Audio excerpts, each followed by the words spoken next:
Je suis Hassan Banan, professeur de SVT. Aujourd'hui, on va traiter un sujet de type bac. Bien. Donc, on va voir l'examen de SVT, session normale 2019, option SVT. Et on commence par la partie 1 qui est restitution des connaissances. Donc, définissez les notions suivantes. Qu'est-ce que c'est qu'une faille inverse?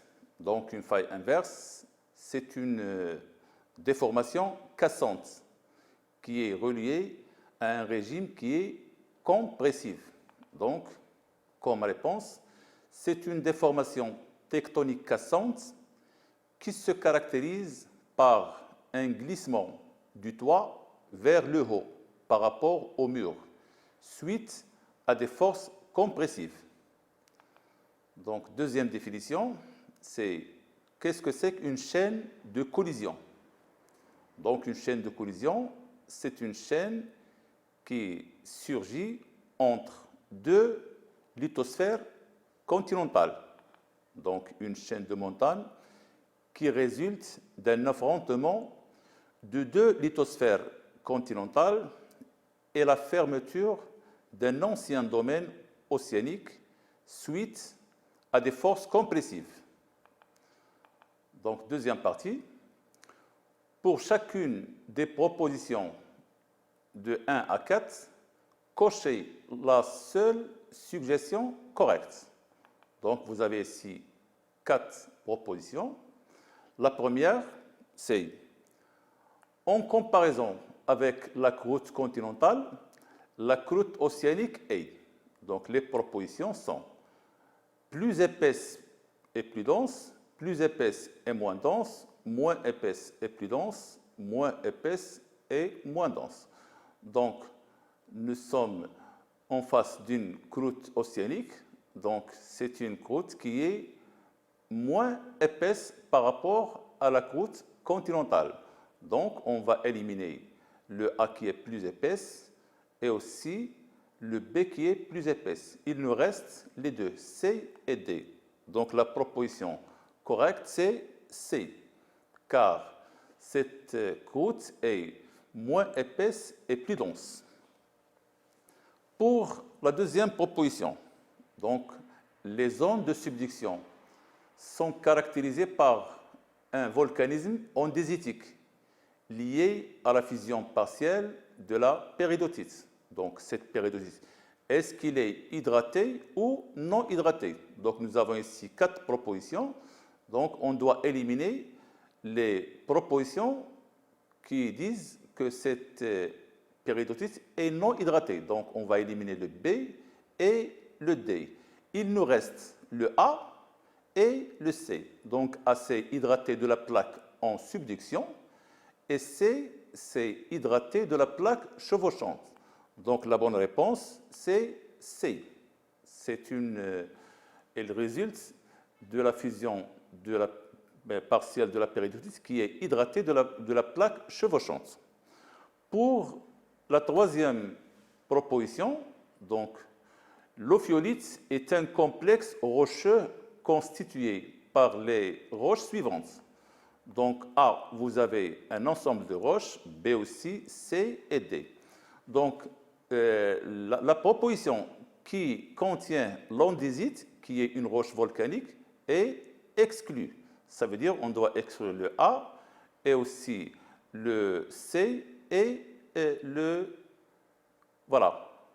B. Donc, la bonne réponse, c'est D. Donc, ce complexe, elle est composé de péridotites, gabbro, filons doléritiques et basaltes. Pour la quatrième proposition, nous avons les zones de subduction sont caractérisées par des anomalies thermiques. Donc, nous avons 4 propositions. Ces anomalies sont positives selon le plan de Benioff et négatives au niveau de l'arc volcanique. Positif selon le plan de Benioff au niveau de l'arc volcanique, négatif selon le plan de Benioff, négatif. Donc, on doit éliminer les propositions qui disent que cette c'est une anomalie qui est positive. Donc, on va éliminer le A et le B. Il nous reste le C et le D. Donc, la dernière, c'est que le C, c'est négatif selon le plan de Benioff et au niveau de l'arc volcanique. Et la dernière, c'est positif au niveau du plan de Benioff et au niveau de l'arc. Donc, la bonne réponse, c'est la dernière. Bien, passons maintenant à la troisième partie. Écrivez devant chaque suggestion vraie ou faux. Nous avons 4. La première, la croûte océanique est formée de granit et gabbro. Donc c'est faux, car cette croûte ne contient pas du granit.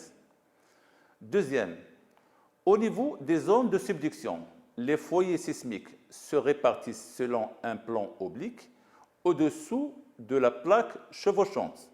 Donc c'est vrai. La troisième, la chaîne d'obduction résulte de l'enfouissement d'une plaque océanique sous une plaque continentale. C'est l'inverse. Donc c'est faux.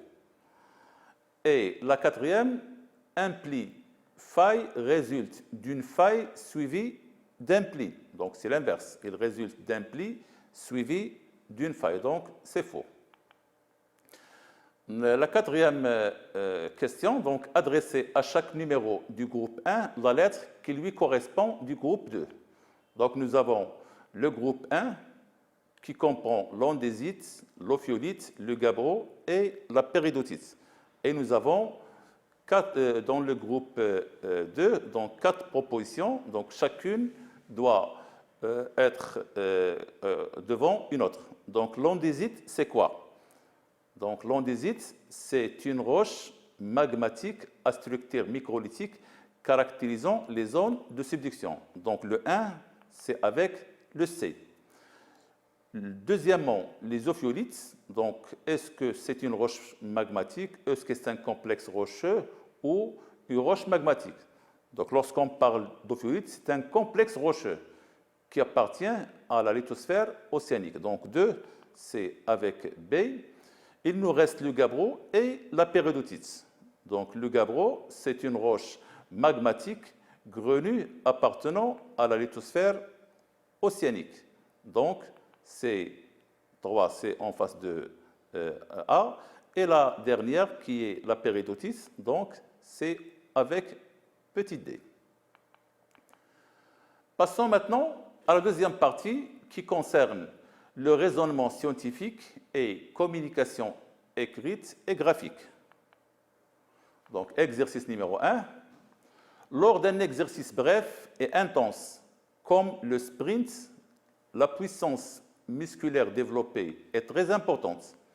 De ce fait, la régénération d'ATP dépend d'un ensemble de réactions métaboliques. Donc, afin de comprendre la relation entre ces réactions et l'approvisionnement de l'organisme en énergie chez un sprinter, on propose les données suivantes. On a mesuré la variation de la concentration d'ATP, de phosphocréatine au niveau du muscle et la concentration d'acide lactique dans le sang d'un sprinter au cours d'un échauffement et d'une course de 10 secondes environ. Le document 1 nous présente les résultats obtenus. Donc le voilà. La question est la suivante. Décrivez la variation de la concentration d'ATP, de phosphocréatine et d'acide lactique chez le sprinter, donc document 1, puis proposez une explication concernant l'origine d'ATP lors de cet exercice. Donc, avant de répondre à cette question, on doit faire une lecture correcte du document et ne pas oublier de voir est-ce qu'il y a des remarques ou non. Donc ici, on a cet axe, il nous présente les valeurs de la phosphocréatine et de l'ATP. Donc les deux sont dans le même axe. L'autre axe, il nous montre le taux d'acide lactique. Et ici, on a la distance. Donc lorsqu'on vous demande de faire une description, donc d'écrire, on doit faire une lecture des composantes de ce document-là, à savoir les 3 composantes qui sont la phosphocréatine, l'acide lactique, l'ATP, et finalement, on doit proposer une explication qui concerne l'origine d'ATP. Donc, pour la description, on commence par l'ATP. Pourquoi l'ATP? Car c'est la première source d'énergie qui est utilisée par la cellule. Donc, l'ATP, le voilà, donc c'est le trait en pointillé. La quantité pendant l'échauffement, donc au départ, c'est à peu près à une valeur de 6 millimoles par litre. Donc, à la fin de l'échauffement, il diminue. Donc, on a ici une légère diminution de cette concentration d'ATP, mais pendant la course, on a une diminution, mais toujours une légère, qui passe de 6 à 4. Pour la phosphocréatine, donc, pendant les échauffements, le taux de la phosphocréatine passe d'une valeur de 22 millimoles par litre à peu près 10 millimoles par litre. Et pendant la course, il continue sa diminution pour arriver finalement à une valeur de 4 millimoles par litre. En ce qui concerne l'acide lactique, donc au début, pendant les échauffements, donc le départ, sa valeur, c'est à peu près 1,5, mais à la fin des échauffements, donc la valeur atteint 2 millimoles par litre. Mais pendant la course, cette valeur, il augmente pour atteindre à peu près 8 millimoles par litre. Donc, cet ATP qui diminue légèrement est expliqué, cette diminution est expliquée par la régénération. Donc, la régénération est faite à partir de la phosphocréatine, car sa valeur diminue progressivement pendant ces exercices musculaires. Et aussi, cette régénération est assurée aussi par la fermentation lactique, car le taux de l'acide lactique augmente. Donc, la réponse demandée est la suivante. Donc, description de la variation des 3 composantes, ou des 3 composés. L'ATP, au cours des échauffements, la concentration d'ATP a diminué légèrement, donc il passe de 6 millimoles à peu près 5 millimoles, mais pendant la course, il a atteint 4 millimoles où il est resté presque constant. Pour la phosphocréatine, son taux a diminué considérablement au cours de l'échauffement, donc il passe de 22 millimoles par litre à 10 millimoles par litre. Cette diminution se poursuit durant la course pour atteindre 4 millimoles à la fin de la course. Et pour l'acide lactique, il a augmenté légèrement au cours de l'échauffement. Il passe de 1,5 à 2 millimoles par litre, puis considérablement durant la course pour atteindre 8 millimoles par litre à la fin de la course. Donc, l'origine de l'ATP au cours de la course, c'est l'hydrolyse de la phosphocréatine qui est suivie de la fermentation lactique au niveau des fibres musculaires. Donc, la partie suivante, on a mesuré chez un sportif l'évolution du taux de phosphocréatine dans les biopsies musculaires prélevées au repos et après 45 secondes d'un exercice menant à l'épuisement, c'est-à-dire post-exercice, et après 60 secondes de récupération. Le document 2 présente les résultats obtenus, donc les voilà, et on a la question. Donc cette question, qu'est-ce qu'ils nous disent?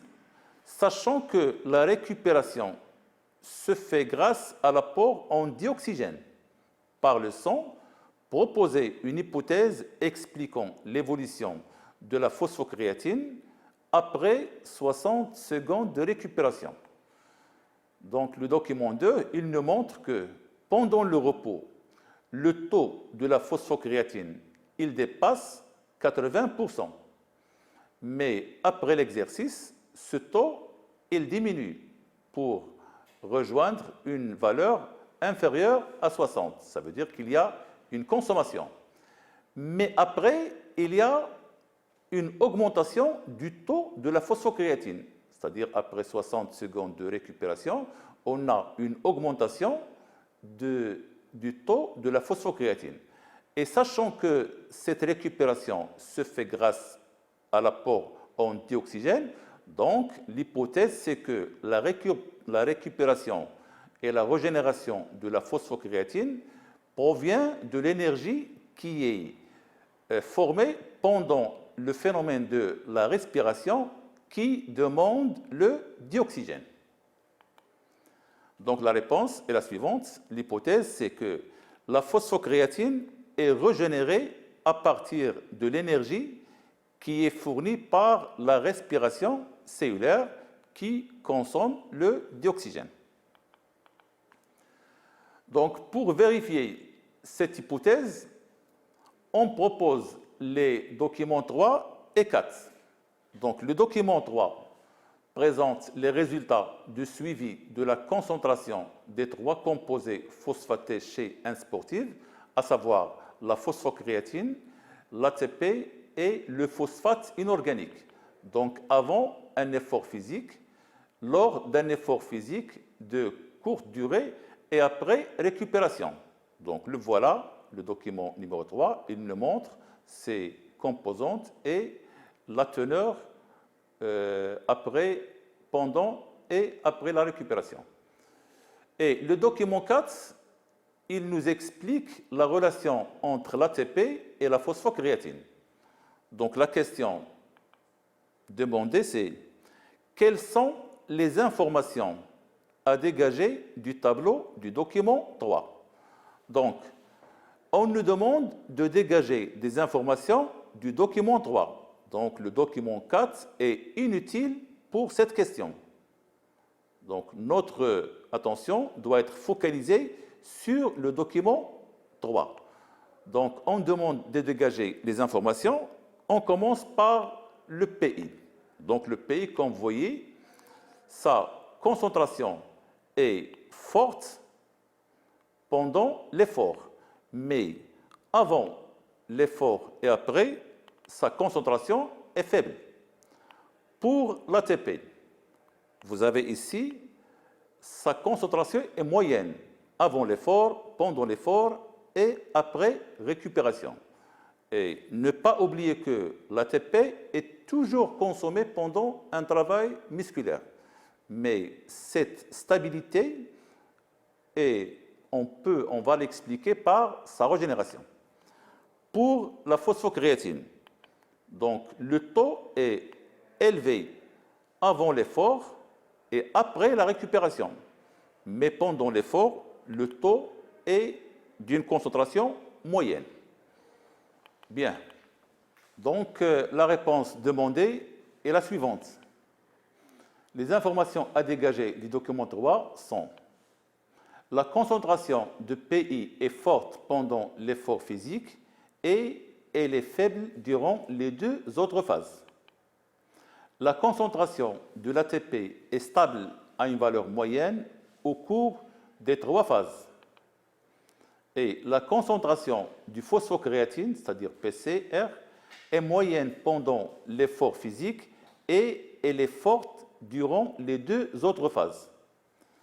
La 4e question, en vous aidant de votre réponse à la question numéro 3 et en exploitant les données du document 4, établissez la relation entre les variations de ces 3 composés phosphatés, à savoir la phosphocréatine, l'ATP et le phosphate inorganique, chez un sprinter lors de l'exercice et après récupération.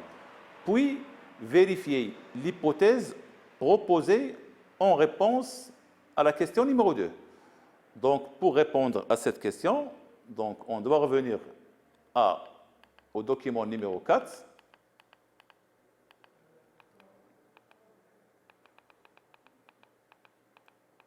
Le voilà. Donc, ce document, qu'est-ce qu'il nous montre? Il nous montre qu'au niveau des fibres musculaires, Donc, ces fibres, ils vont consommer l'ATP et la transformer en ADP plus PI, ce qui va produire ou donner une augmentation du phosphate inorganique. Le voilà ici. Donc, pendant l'effort, l'hydrolyse de l'ATP conduit à l'augmentation du phosphate inorganique. Et cet ATP qui est dégradé, donc, il est régénéré. Il est régénéré à partir du phosphocréatine, d'où la stabilité de la concentration d'ATP. Donc, elle est presque moyenne, à une concentration moyenne, avant l'effort, pendant l'effort et après récupération. Ce qui est expliqué ici, ça veut dire que l'ATP est régénéré. Mais cette phosphocréatine, donc il doit être aussi régénéré, c'est-à-dire on passe de la créatine à la phosphocréatine, en passant par la membrane interne. Donc au niveau de la membrane interne de la mitochondrie, l'énergie qui est formée à ce niveau-là, qui est de l'ATP, sert à régénérer la phosphocréatine. Mais cette énergie est produite par le phénomène de la respiration, car nous avons ici la consommation de O2. Donc, l'ATP qui est dégradé au niveau des fibres musculaires est régénéré à partir de la phosphocréatine.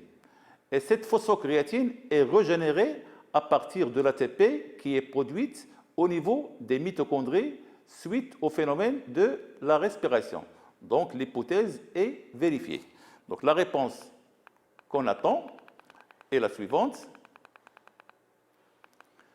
Donc, la relation entre les trois composés, au cours de l'effort, l'hydrolyse d'ATP en ADP et PI avec libération de l'énergie qui assure la contraction musculaire. Ceci explique l'augmentation de la concentration de PI.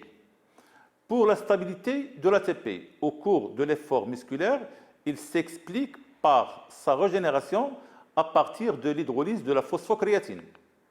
Et la récupération en présence d'oxygène, donc il y a l'oxydation respiratoire qui permet la régénération, c'est-à-dire la synthèse d'une grande quantité d'ATP. Cette dernière permet la régénération de la phosphocréatine au niveau de la membrane mitochondriale, d'où l'hypothèse est vérifiée, car la respiration cellulaire assure la régénération de la phosphocréatine d'une manière indirecte.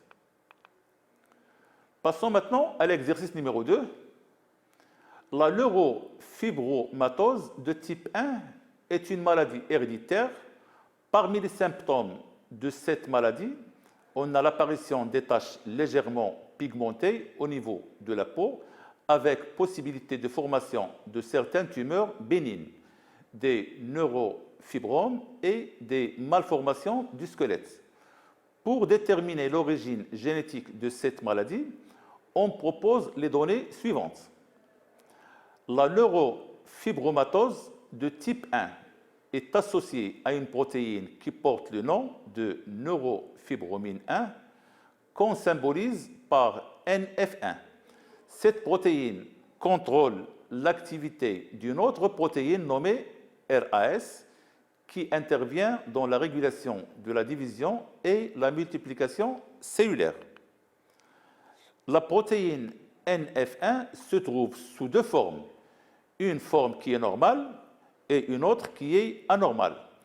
Les deux figures A et B du document 1 présentent la relation entre la protéine NF1, l'activité de la protéine RAS et la nature de la division cellulaire chez une personne saine, qui est la figure A, et chez une autre personne atteinte de la maladie, donc la figure B. Donc voici la figure. La question est la suivante. En exploitant le document 1, comparez l'effet de la NF1 sur la protéine RAS chez la personne saine et chez la personne malade. Donc c'est la première partie de la question. La deuxième partie, c'est montrer la relation protéine-caractère. Bien, donc pour la comparaison, on a ici la NF1, elle est normale, donc il va activer la RASA qui va la rendre inactive. Donc, dans le cas normal, la NFA active la transformation de la protéine RASA, donc qui est active, et la rend RASI, c'est-à-dire inactive. Mais pour le cas de la personne qui est malade, nous avons ici la NF1 anormale, donc il n'active pas cette RASA. Il ne la transforme pas en RASI. Donc cette protéine reste toujours active. Pour la deuxième partie de la question, donc si on a une NFI qui est normale, donc cette NFI, il va transformer RASA en RASI, ce qui va impliquer une division cellulaire normale, et par la suite, la personne est saine. Si la NF1 est anormale, donc il n'y aura pas d'arrêt de cette activation au niveau de la protéine RAS, ce qui va donner une division cellulaire anarchique, et par la suite, on aura une personne atteinte de la neurofibromatose. Donc, on peut résumer cette relation par le schéma suivant. Donc, le phénotype moléculaire, c'est-à-dire la nature de la protéine neurofibromine, est-ce qu'il est normal ou anormal? Qu'est-ce qu'il va conditionner? Il va conditionner le phénotype cellulaire, ça veut dire la nature de la division cellulaire. Donc, si on a une neurofibromine 1 normale, on aura une division cellulaire qui est normale. Si la neurofibromine 1 est anormale, donc on aura une division cellulaire anarchique. Donc le phénotype moléculaire induit le phénotype cellulaire.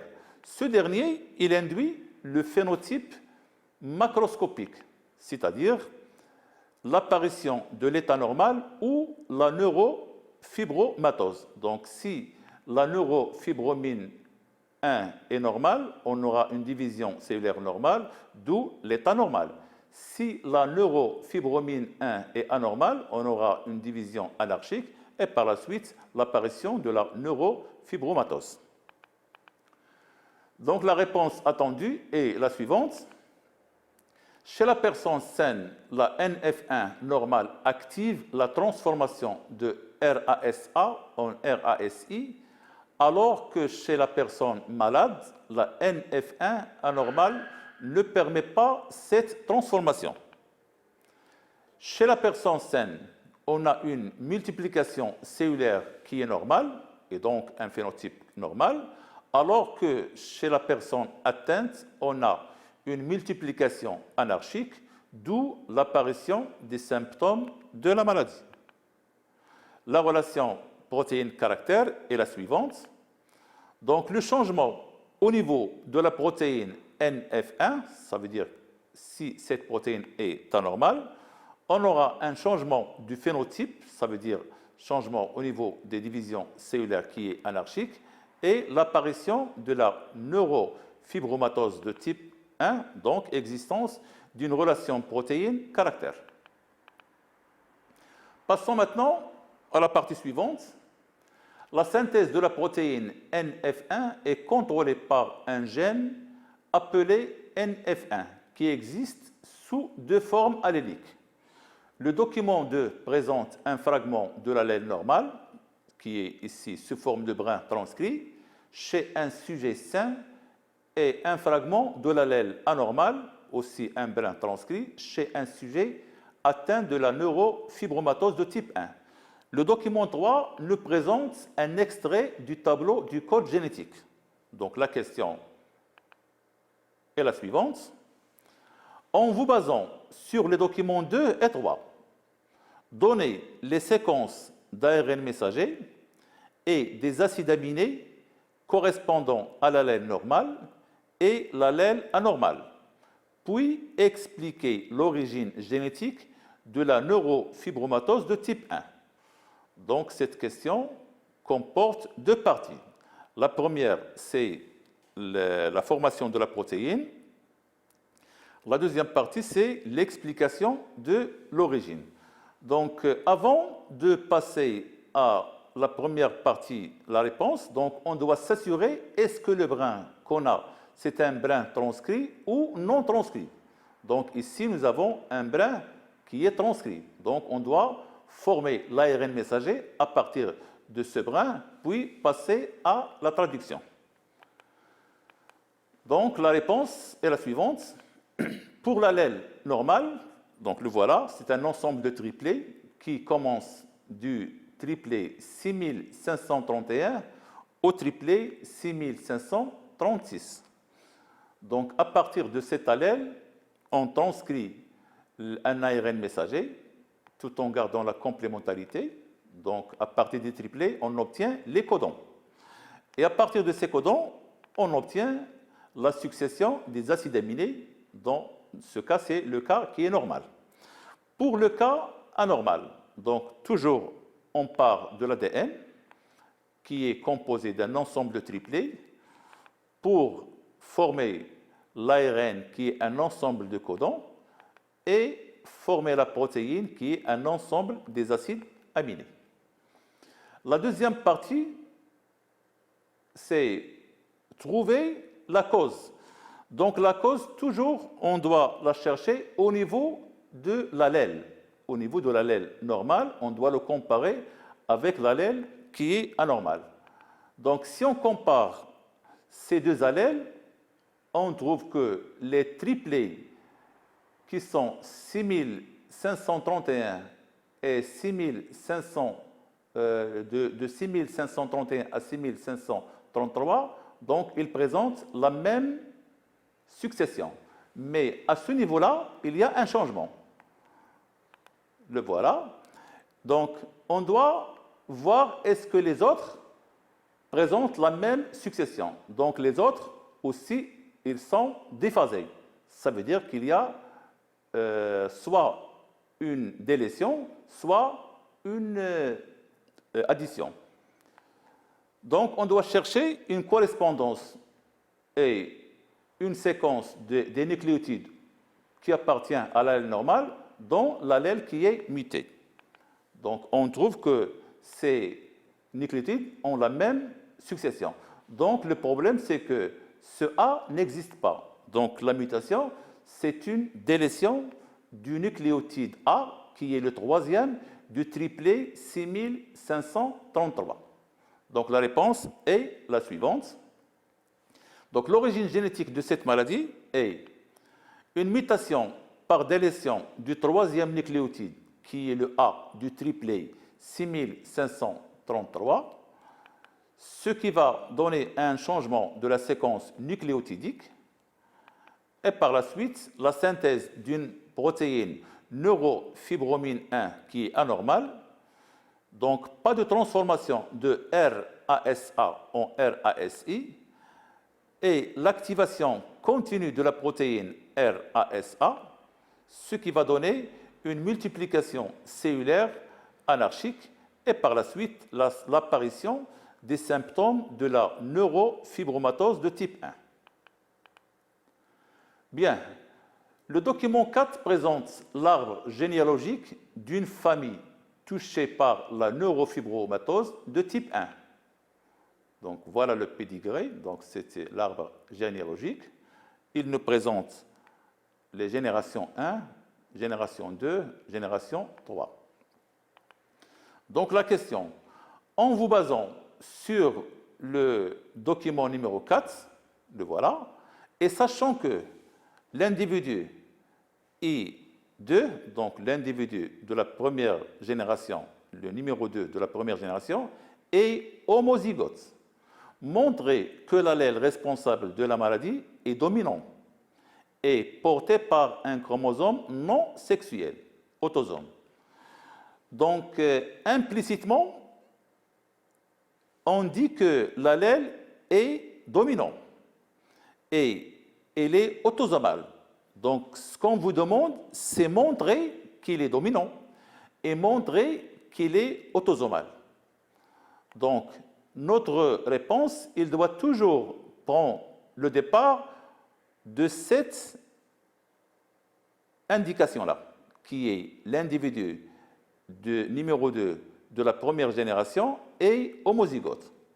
Donc, cet individu, s'il est homozygote, donc il porte le même type d'allèle. Puisqu'il est sain, donc il porte deux allèles qui codent pour l'état normal. Et son conjoint, le numéro 1, donc il est malade. Nous avons ici une fille qui est malade. Donc cette fille est obligatoirement hétérozygote, car il hérite un allèle de son père qui code pour la maladie et un autre de sa maman qui code pour l'état normal. Donc, puisqu'il est malade et il contient les deux types d'allèles, cela prouve que l'allèle est dominant. Bien. Il nous reste maintenant de montrer comment peut-on dire que ce gène est non sexuel. Puisqu'il est dominant et la maladie apparaît chez les femelles, ça veut dire qu'il n'est pas lié au chromosome Y. Donc, si on trouve une fille qui est malade, ça veut dire qu'il n'est pas lié au sexe et n'est pas lié au chromosome Y.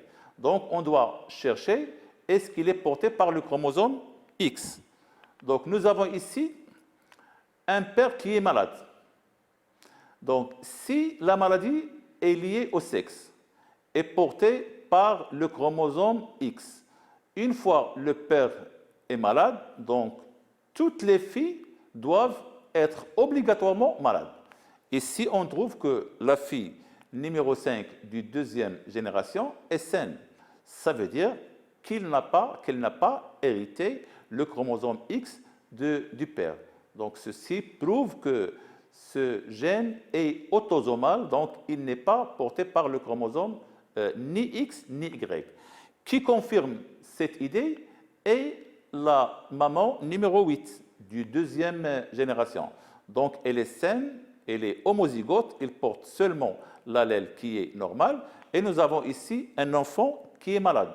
Donc si cette maladie est portée par le chromosome X, donc lorsque la maman est saine, on ne doit pas trouver un enfant qui est malade.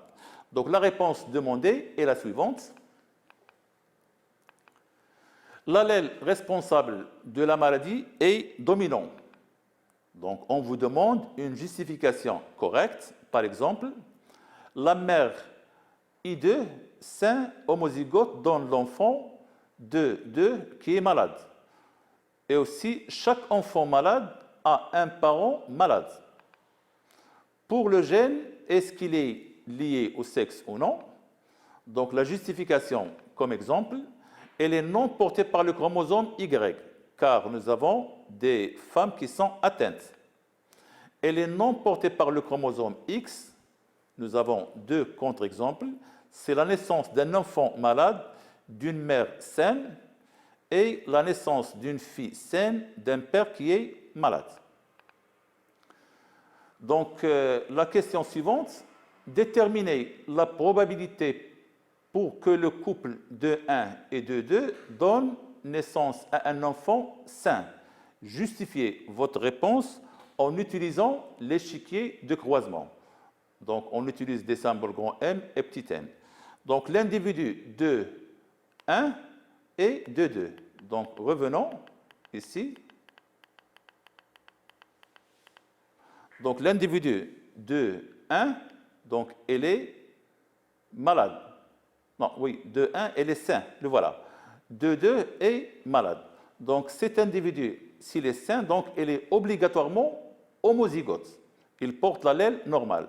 Cet individu est obligatoirement hétérozygote. Il porte un allèle malade et un allèle qui code pour l'état normal. Pourquoi? Car il a une fille qui est saine et aussi sa maman est saine.